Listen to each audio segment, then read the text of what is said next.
New Thought Media Network proudly presents Having Courageous Conversations, where real talk dives deep. Each week we go beyond surface talk. We open our hearts, speak our truths, and dive into the stories that shape us. No scripts, no filters, just powerful, unforgettable conversations about life, purpose, healing, and truth. Join the conversation, because your voice belongs here. Please like, share, and subscribe. Check out our YouTube channel at Having Courageous Conversations or email us at yourshowyourvoice@gmail.com. Now, let's have a courageous conversation.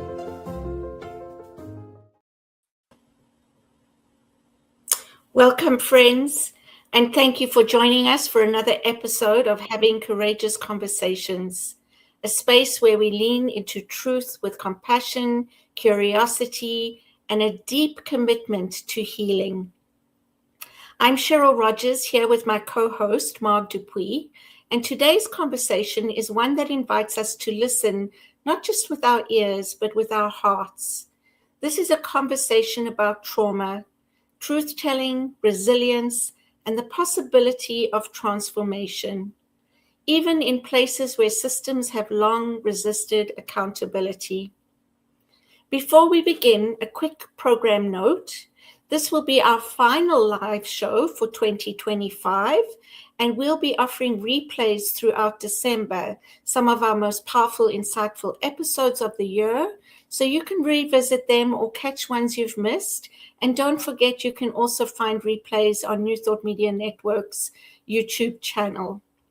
Please make a note that we will be returning live in 2026 with a brand new day and time.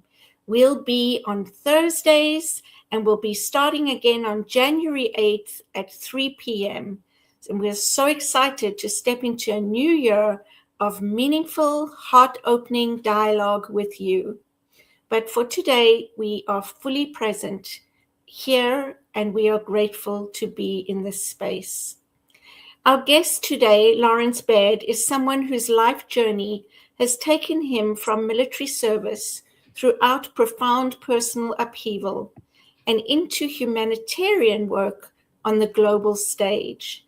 His voice breaks silences that have lasted far too long and reminds us that healing is not only personal, it is also a collective journey. So settle in, breathe, and allow this time to be a moment of presence, safety, and open-hearted exploration. Thank you, Cheryl. It is my honor to welcome Laurence Baird, a veteran, global security advisor, humanitarian worker, and author. Laurence's first book, A Soldier's Cry, Breaking the Silence on Military Sexual Trauma, is a courageous, unflinching telling of his experience of military sexual trauma, something many carry in silence. His second book, A Resilience Redeployed, A Veteran's Road for Exile to Humanitarian Frontlines, follows his journey as he steps out of the military and into international humanitarian work while navigating his own healing, identity, resilience, and purpose.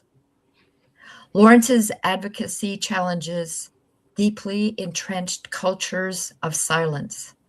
His work is powerful, necessary, and deeply human. Laurence, welcome. We are grateful to have you here. And before we begin, I would like to say, I want to acknowledge the courage it takes to bring these truths forward. Thank you for being willing to share so openly with us today. Mm-hmm.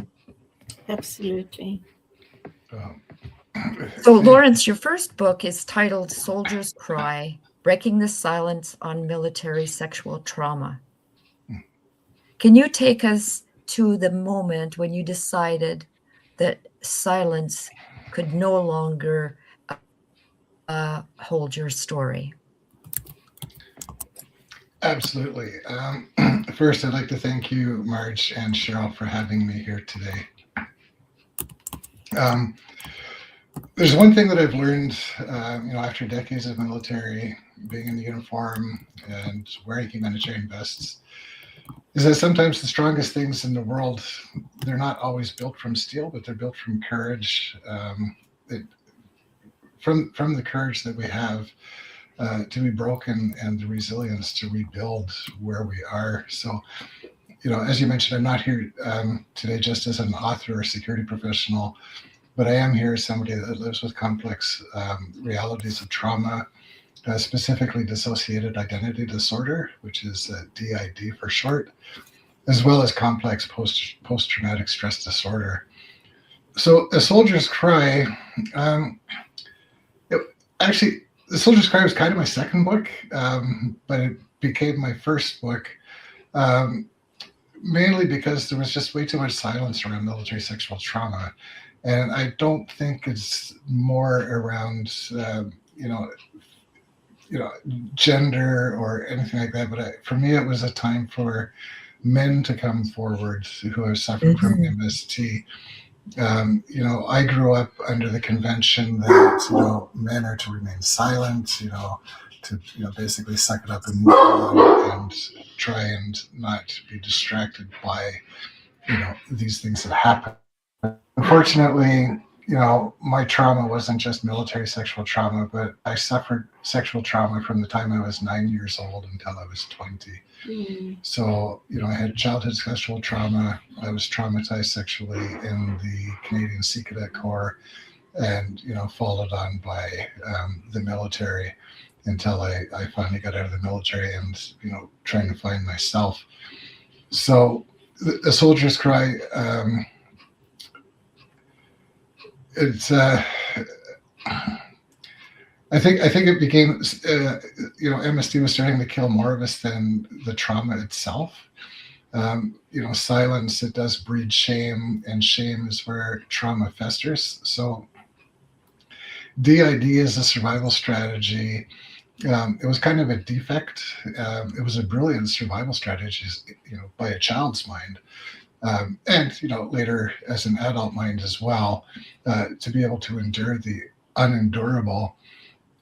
My system of alters, that's kind of what kept me alive when I couldn't handle the pain alone. And there was many times throughout my life afterwards I couldn't understand why I was who I was, and acknowledging them. It wasn't about being crazy. It was just about honoring parts of me that carried the load when I could not.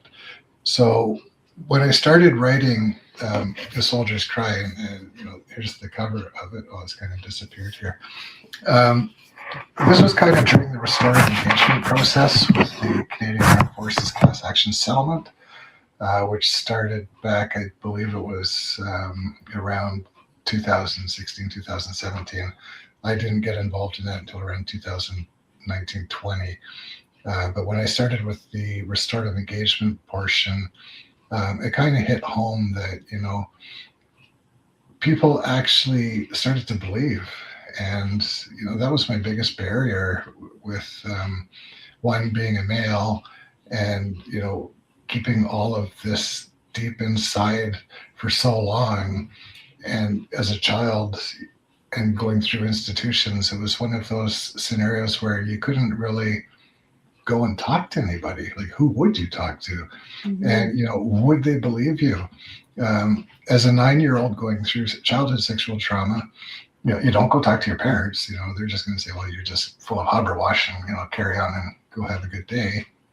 And then when you get into the institutions, you're already kind of brain formed in that you can't talk to anybody.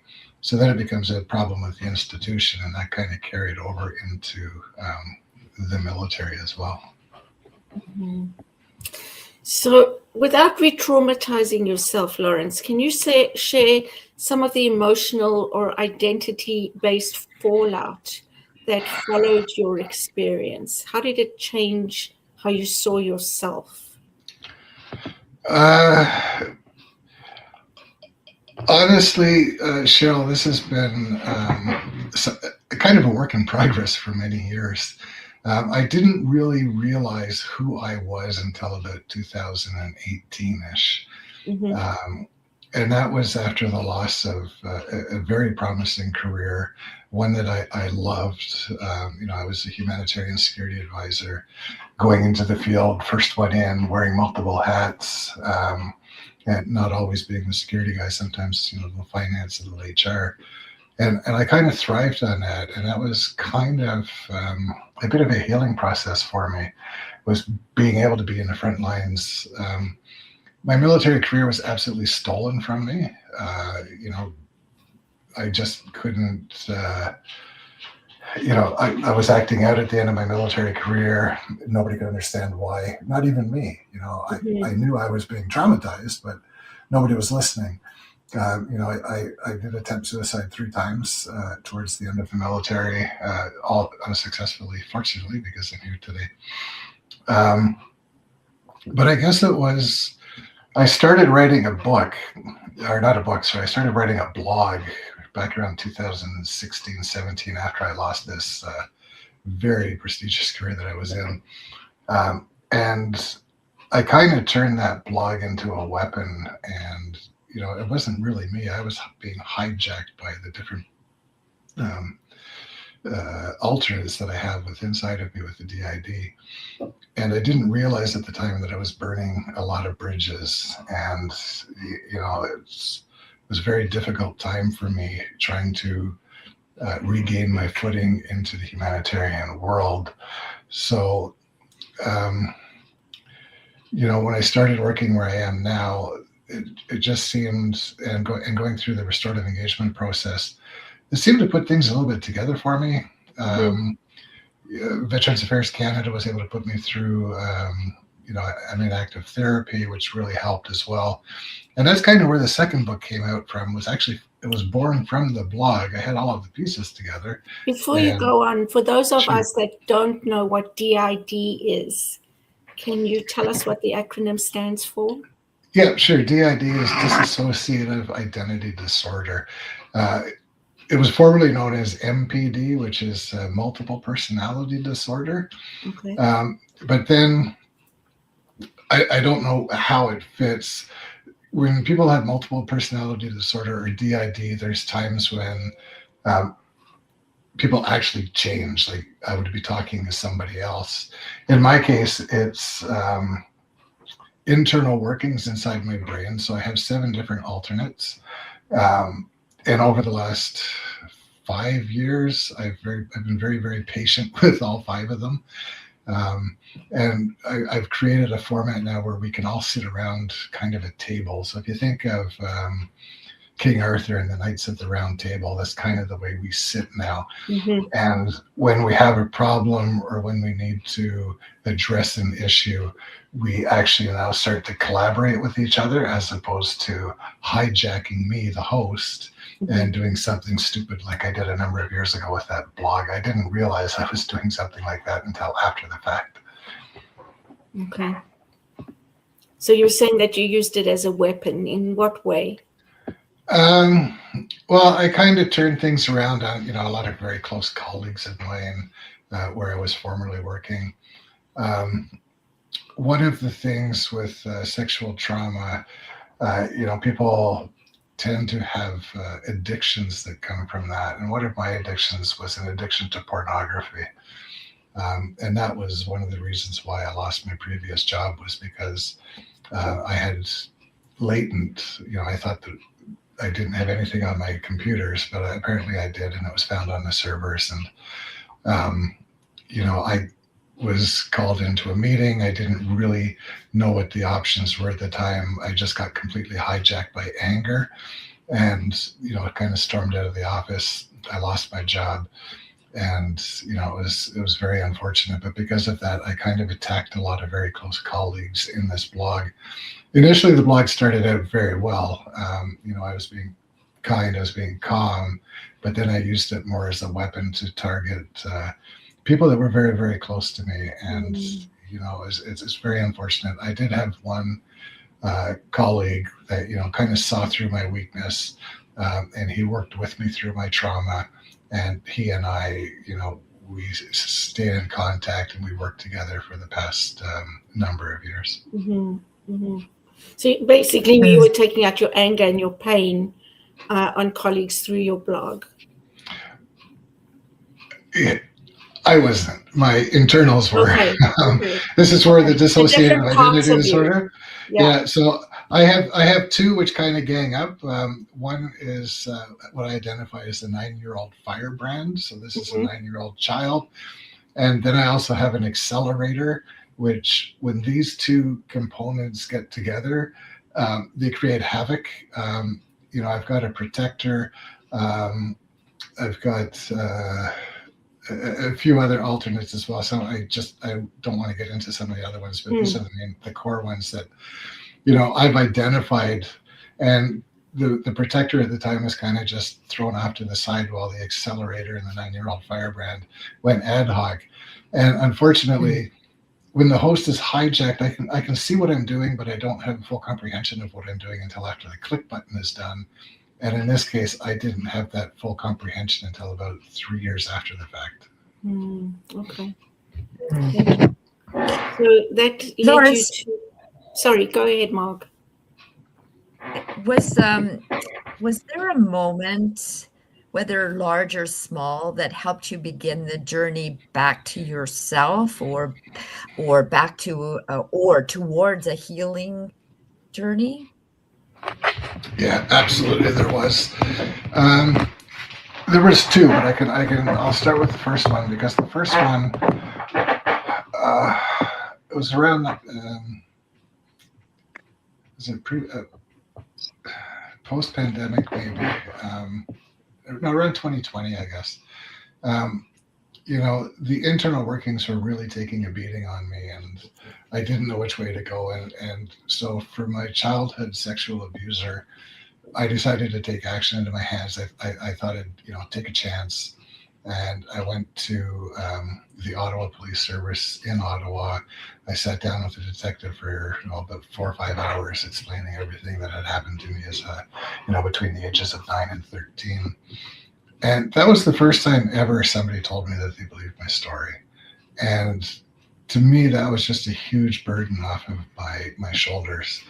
Now, prior to this, I had already put in my application for the MST with CAF class action settlement. And, shortly after, the two came simultaneously, where, people were actually listening to my story, understanding my story, and hearing my cries. This had never happened in 40 years up until this point. So those were really two transformative moments in my life.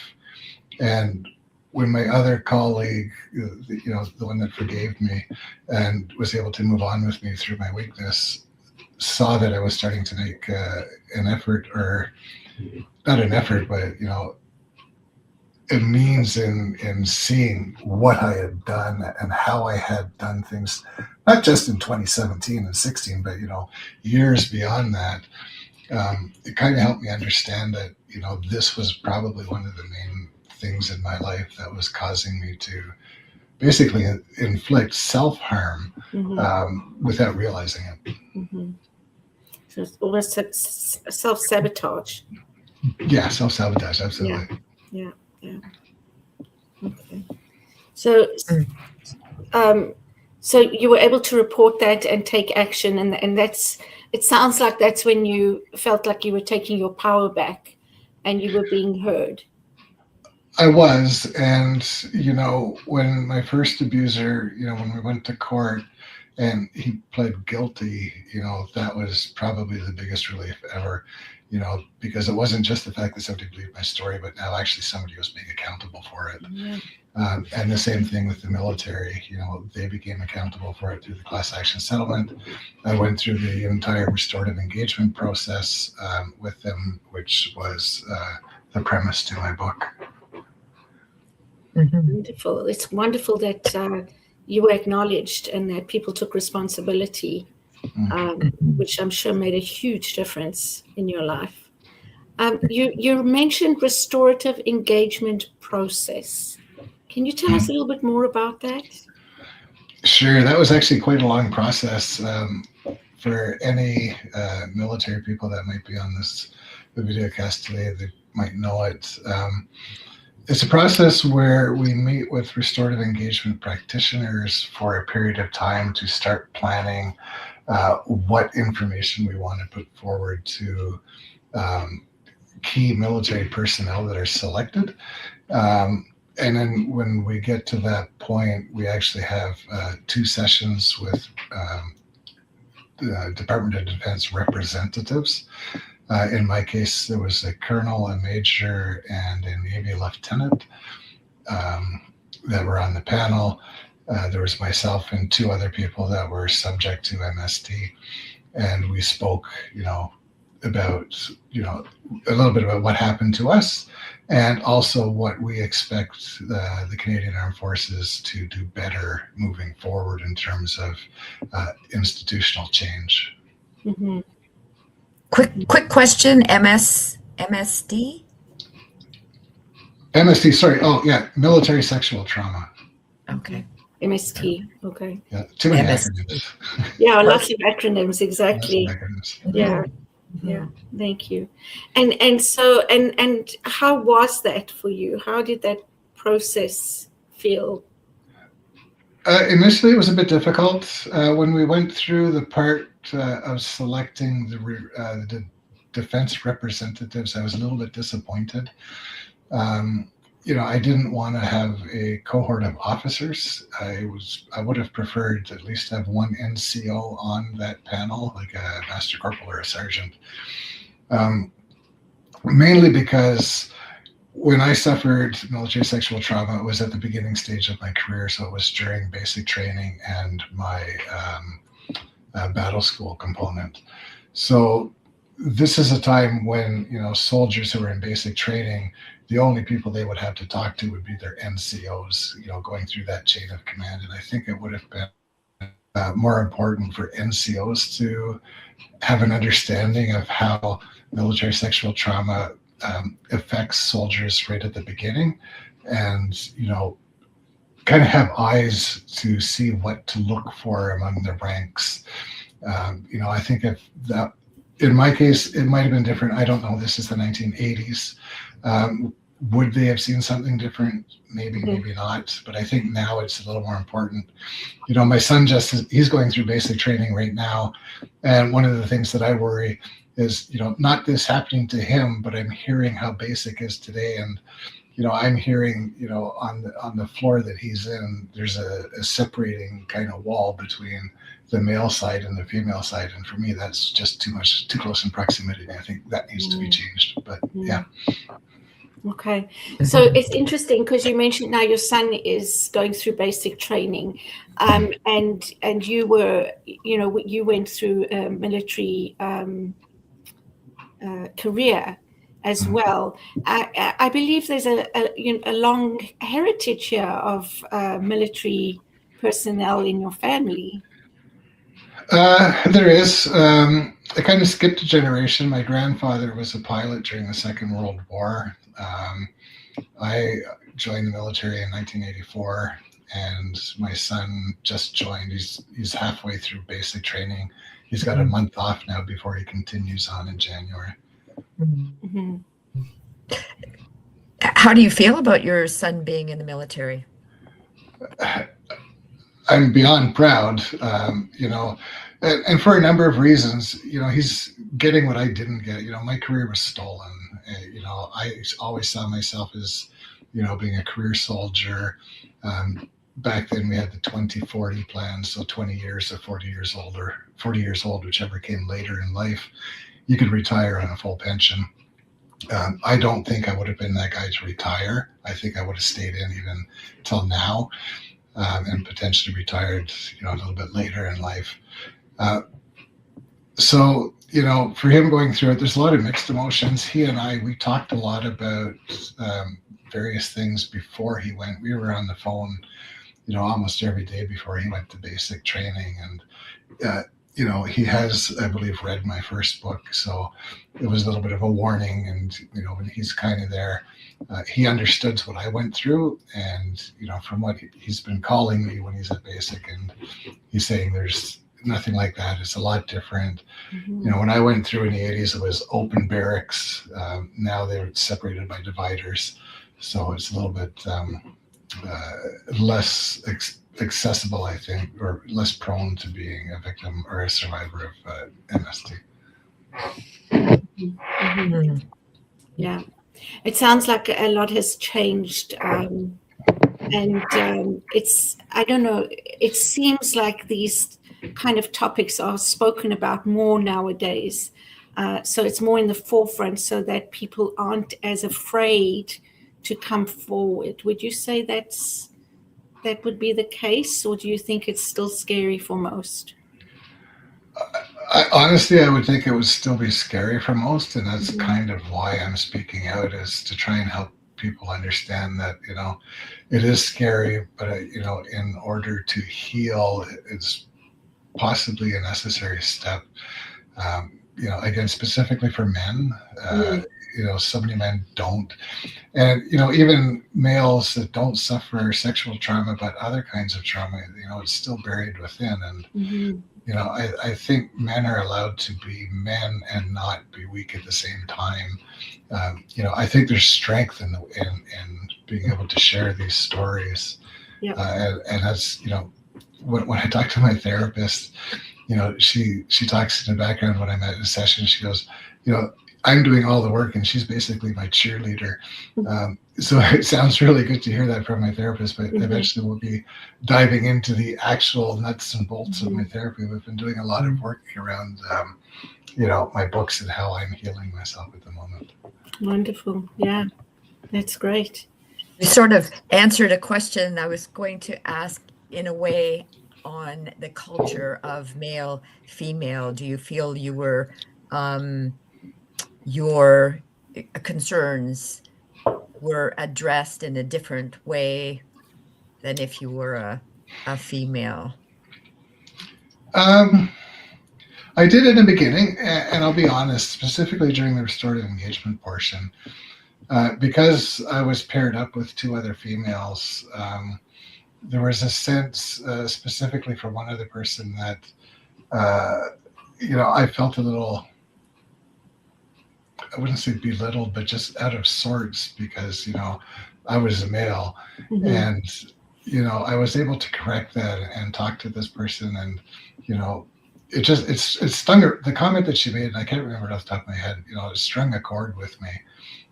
But we were able to talk about it afterwards, and I understood where she was coming from when she explained it a different way, and she understood how I might have reacted to the comment as it was. Good. Good. Yeah, communication is key, right? It is, and I'm finding that more and more throughout my career. Okay. Well, we're going to take a short break. So I invite everybody who's here to type any questions you might have for Laurence in the chat. Don't go away. And these conversations can be heavy. They can stir things in us, but they also open pathways to healing through understanding. So when we return, we'll explore how Laurence moved from survival to advocacy, and from personal trauma to global humanitarian service. So stay with us, and we'll be right back. Please help us say thank you to our organizational sponsors, including the Hepperlin Foundation, Affiliated New Thought Network, International New Thought Alliance, Science of Mind Archives and Library Foundation, Center for Spiritual Living Denver, Center for Spiritual Living Midtown, New Thought Philadelphia, Planned Happiness Institute, Summit Center for Spiritual Living, One Heart Retreats, Center for Spiritual Living on the Lake, Unity Spiritual Center Kitchener, Om Center for Spiritual Living La Mesa, Satya Center, Center for Spiritual Living North Jersey, Unity of Savannah, and Center for Spiritual Living Seattle, as well as all of our individual donors. Thank you for making New Thought Media Network a place to be. Please come be you. And remember, like, share, and subscribe. New Thought Media Network, positively inspiring.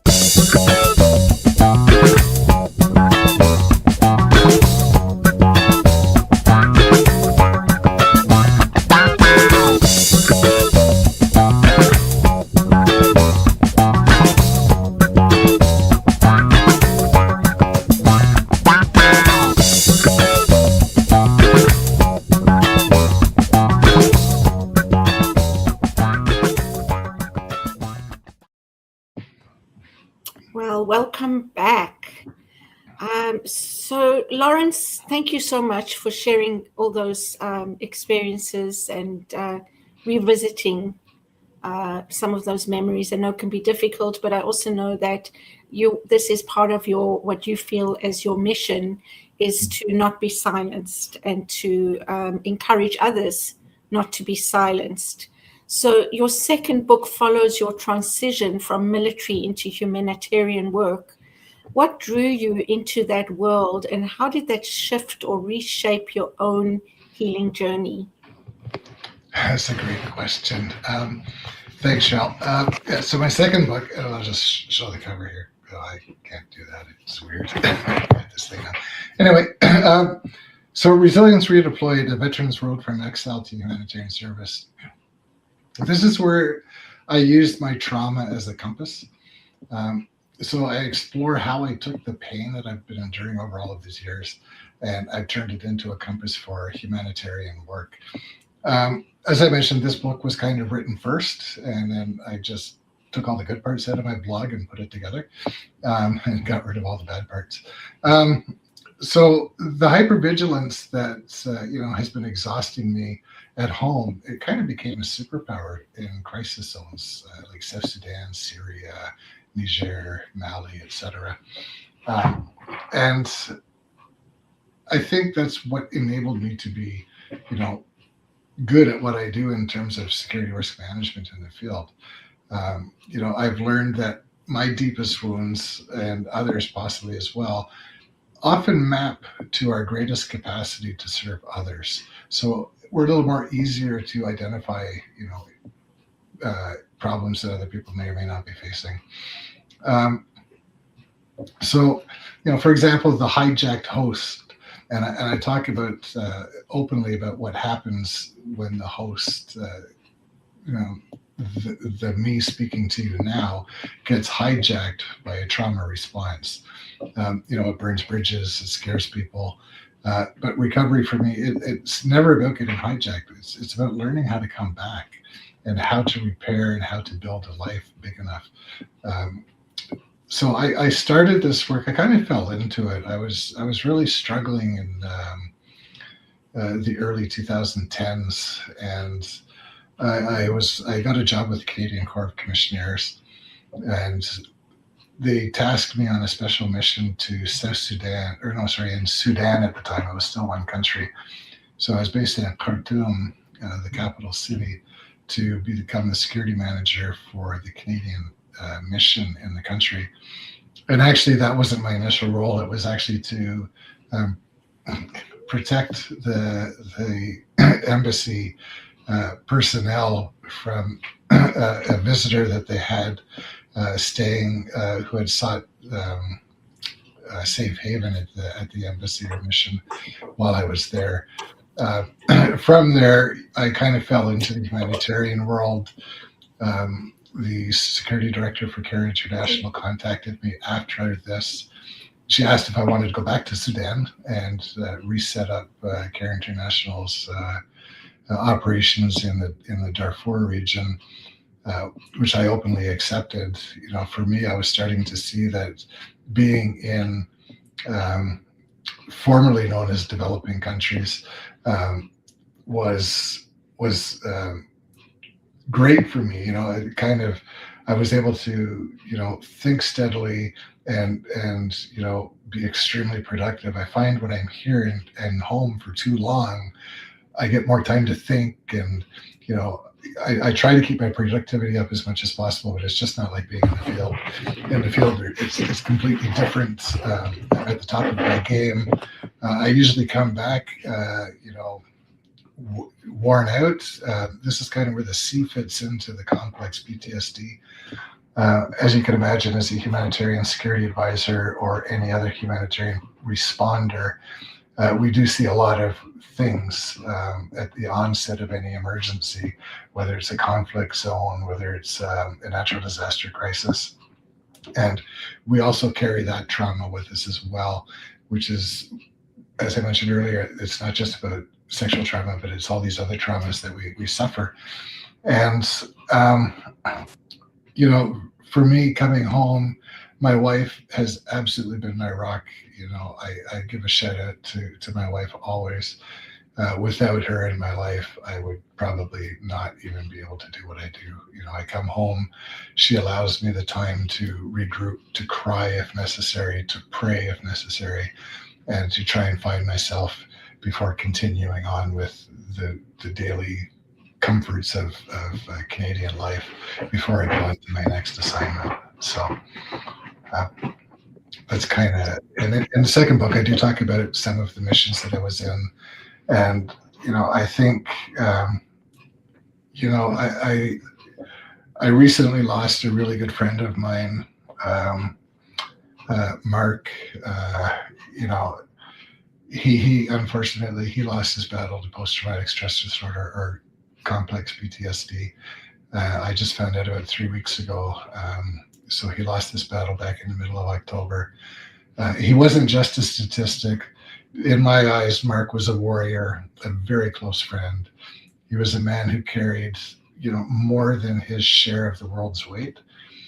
We often talk about the battles of mental health as if winning means staying alive and losing means you didn't fight hard enough. But that's a lie. Mark, he fought incredibly hard. So I'm getting a little emotional. His loss is a stark reminder that resilience does have a limit if it's done in isolation. We can't ask people to carry this unbelievable burden alone forever. So, here at home, we honor Mark, not just by missing him, which we do deeply, but by fighting for a world where the burden is shared and where there's strong ones, where the strong ones are allowed to be tired, and where, when we say check your mates, it's not just a slogan, but it's a lifeline. So, if I had a glass of something here, Mark, we'll always carry this with us. I love you, brother.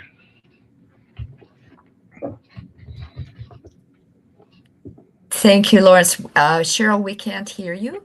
I don't know why you're muted. Maybe I'm muted and I don't know. No, I muted myself because my cat was making a noise here behind me. Thank you, Laurence, for sharing so deeply and for allowing yourself to be vulnerable, for bringing yourself into this world in expressing all of you. And through you, we can learn. You spoke about having conversations about mental health, and I think it is so important. I have mental health problems myself, and I found that the more I spoke of it, more people would come to me and say, me too. So mine is different than yours. I just want to say thank you for sharing yourself and providing an opportunity for perhaps somebody else to come forward and share what they are doing, how they are feeling, and be open to receiving support as well. I appreciate that. Thanks. Yeah. And I'm sorry for your loss, Laurence, and for everybody who cared for him as well. I think the work that you're doing is so important for that reason, right? So that people don't feel alone, so that they feel that they can reach out, they can share, and to know where to reach out and share, I would imagine is so important as well. So perhaps you can mention some resources. I don't know if you know any, but certainly there must be a whole lot of them that are available. So I would encourage people even just to Google it, because I know, my life is nothing as traumatic as that. However, we all, I think, experience things in our life that at times we think are the hardest things on earth, and nobody else is experiencing them, and we're all alone, and we think we need to manage it ourselves. And I learned that wasn't the case. And so I hope others do too. So let's talk about your advocacy. How does that show up in the world? Yeah, thanks, Cheryl. Just on the resources, in both of my books, at the front and the back, I do have a list of resources for Beautiful. both Canadian and American, veterans and other places to go Wonderful. to seek help. So for me right now, it's kind of beyond self-care. We tell people to practice self-care, but we send them usually back into the system that break them. And, whether it's the military, whether it's the, NGOs, humanitarian sector, or general workplaces, this is where we need to focus on some institutional change. I think my focus is on leaders who understand that mental health, it's not a liability. It's part of the human operating system. And, I am any response person in the humanitarian field. You can't come home and say that you're not affected. There was a point when I was with this organization that I thoroughly loved. I would come home and we would have an after action debrief with a very large psychological institution that was based out of the US. And it was nice, but for some reason they stopped doing that. And I just don't understand why. So I would come home, I came home from Syria. I came home from the Central African Republic, nearly broken. And there was, I had the resource to talk to somebody. Did I always? No. Is the blame on me? Sure, I can take a bit of the blame, but I think, the institution also has to say, okay, listen, you've just come back from X country. We are going to set up an appointment with you with this person on this day so you can talk about it and, guide people and kind of make it mandatory and not optional. For me, mental health is extremely important. And if we start losing, with Mark, I don't know what his post therapy was. I know that, he lost his life on mission in Darfur. And that was extremely tragic. So the organization he was with, which I won't name, I don't know what their after deployment mental health capacity is. I know a lot of organizations, they have only an EAP, which is an employee assistance program. The organization I work with, I have to say is, very, very well done. No organization is perfect, not even the one I'm with, but the one I'm with is better than most when it comes to EAP situations. For example, when I informed my boss about, Mark losing his battle to PTSD, immediately she fired me off the EAP information and, told me to take the rest of the day. And, for me, that is, employers don't have to do that, but I think that's going above and beyond. And that's why I value where I work so much. EAP? Employment Assistance Program. Thank you. Yeah. Okay. Again, we have acronyms, right? I'm familiar with that as well. Again, I'll speak about the importance of being open and sharing your story. My daughter was fairly newly diagnosed as a veteran with PTSD, and that you said an acronym with a D in it, and I forget what it was, and I know that is part of her diagnosis as well. And this is years coming, and just recently diagnosed. He was probably in the military in the 80s, I think. Anyway, on a side note, she sent me a message a few minutes ago when we were on the break. She's watching the show right now, and she has a service dog, and the service dog is watching as well. The dog sort of hones in and offers support to others. So I think you're being supported by Charlie as well while you're speaking today, Laurence. Thanks, Charlie. Good shout out. That's beautiful, Mark. That's lovely. So, Laurence, you've spoken about institutional responsibility, and how in some places, it sounds like organizations are doing better. What do you think needs to happen culturally and systemically to prevent the kind of harm you and so many others endured?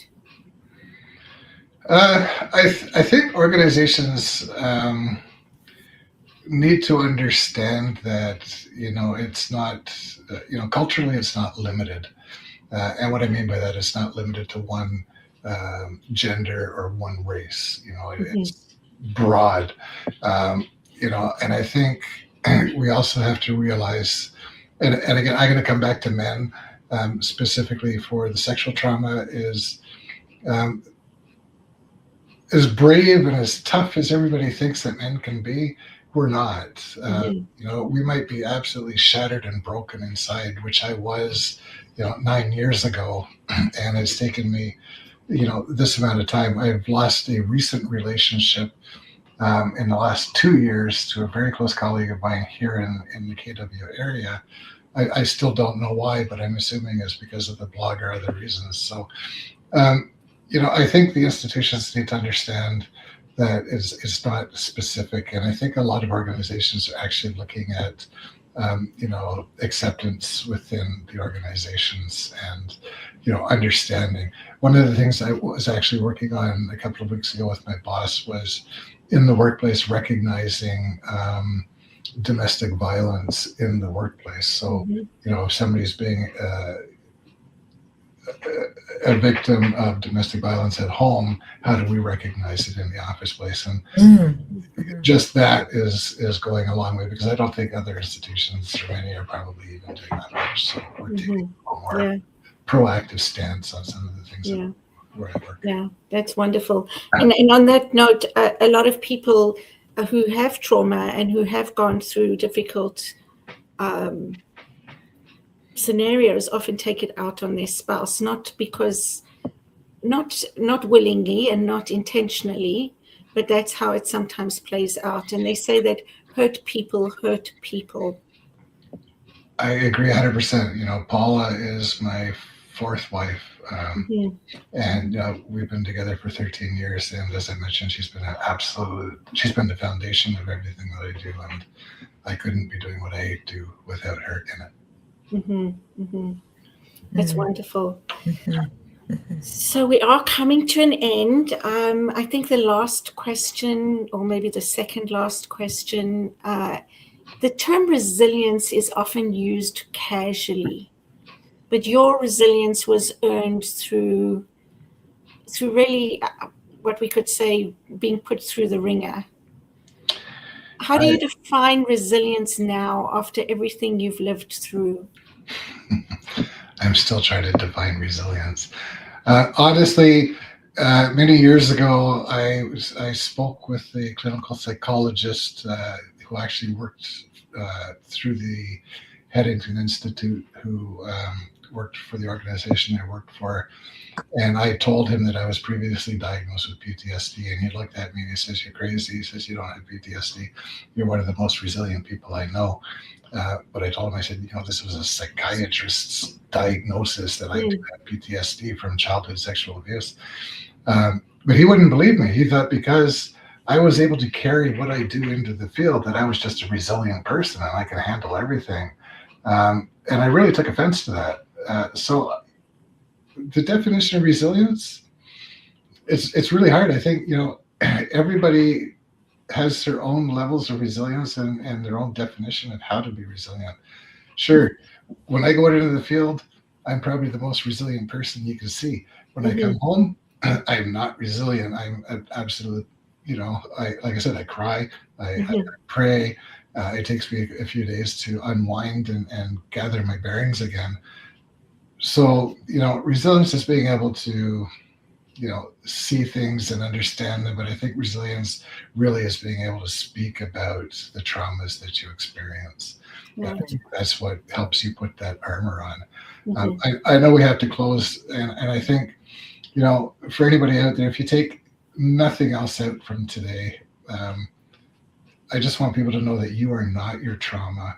You are the resilience that you survived it, in terms of definition for resilience. So whether you're navigating your own dark waters or standing on the shore waiting to let someone to come back, know that connection is the antidote to the silence. And I thank you both and everybody out there for letting me share a small part of my story with you today. Yeah. Thank you, Laurence. I'd like to say that if I were to write a definition for resilience, part of the wording I would put in is being able to cry and pray and meditate, whatever feeds your soul, to bring you back, to bring you to grounding, supporting you. That to me should be in the part of the resilience dictionary. What's the word I'm looking for, Cheryl? It's a description of a word. Definition. Thank you. There's a word. Yeah. So, and thank you for that, Laurence. Thank you for emphasizing that we are not our trauma. You are not your trauma. Those are something that has been experienced, but it's not who you are. And I think that's something that's very important. The other thing, and I heard you pick it up earlier, is that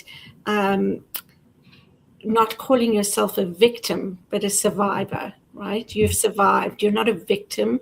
A victim gives away their power. A survivor takes it back.